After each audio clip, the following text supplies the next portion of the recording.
This is Norio Hayakawa reporting on June 2nd, 2014. We're right here about 6 or 7 miles from the former Manzano underground storage facility and also the general Sandia Military Base within Kirtland Air Force Base. And today we're glad to have a gentleman that has a tremendous knowledge about this whole area, namely the Manzano-Sandia Military Base, which was reportedly established in 1947 together with the Department of the Air Force and also together with the Sandia Laboratories that came into existence in 1947, just like the Department of the Air Force and the CIA, as well as the National Security Agency. They all started coincidentally in 1947, and this is a very interesting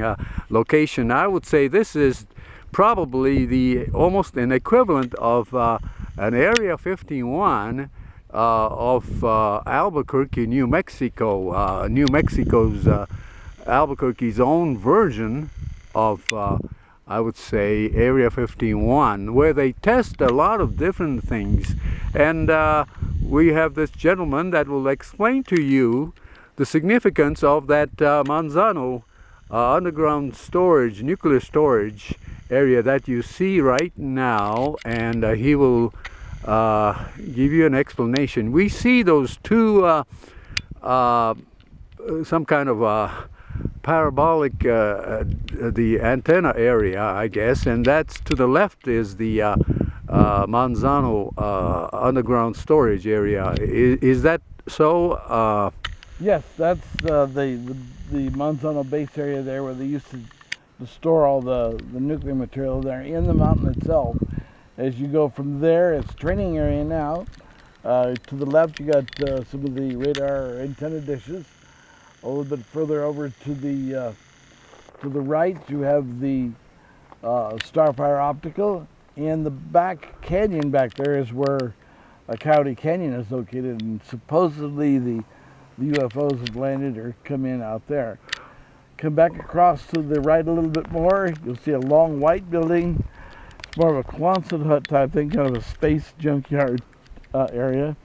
The tall concrete building, which is 9 stories, is where the Sandia Labs originally did their solar testing, and that's 9-story building out there. You have 2 water towers, and then again to the right is where Loveless has their inhalation testing facility for gases and so on out there.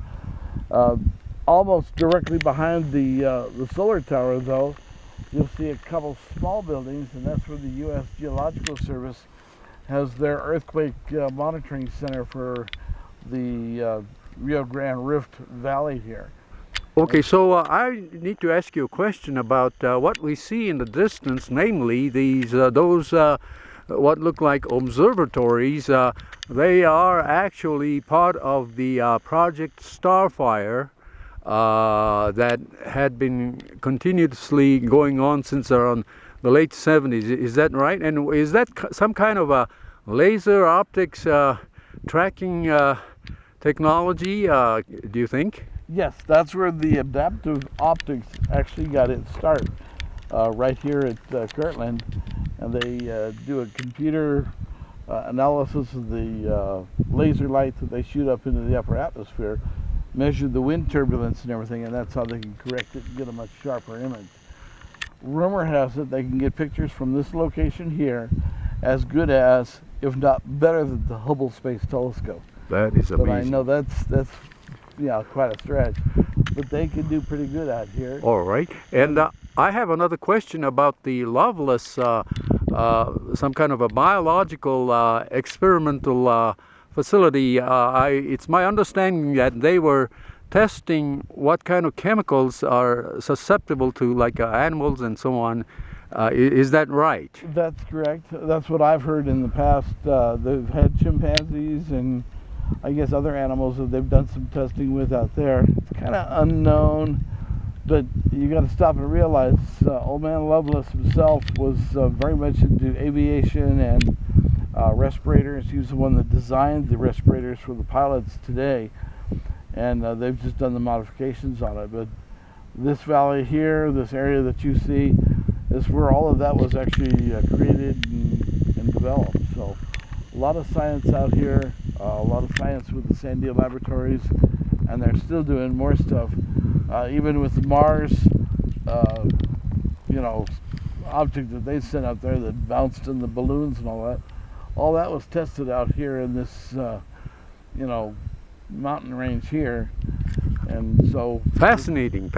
And you know, we're now looking at the actual Manzano mountain, or Manzano Hill, if you will, and it's my understanding that they started construction in 1947, and actually the bottom 1/3 of that hill is hollowed out. Is that true? that's correct. I see. And There's not much in there now. It's more storage of just junk. But from what I've been told, but yeah, that whole mountain area there is all hollow inside. hole inside. Even today, you can see some kind of bunker opening Yes. at the foothills of that Manzano Hill, or actually, yeah, Manzano Mountain. Actually, that hill is actually the beginning of the whole Manzano mountain range that starts from over there going south all the way towards Los Lunas and Belen area. So we're really at a very great location to view the general Manzano-Sandia Military Base, which is distinct from Kirtland Air Force Base operation, from what I understand. Yes. I see. And the Kirtland Air Force Base direction is that way, more out here. You can hardly see the stables, but actually in behind the hill here is where the base is actually located. So that's where they have the Special Ops Squadron, and they do their flying with the C-130s, the new J models, by the way. I see. Thank you so much, sir.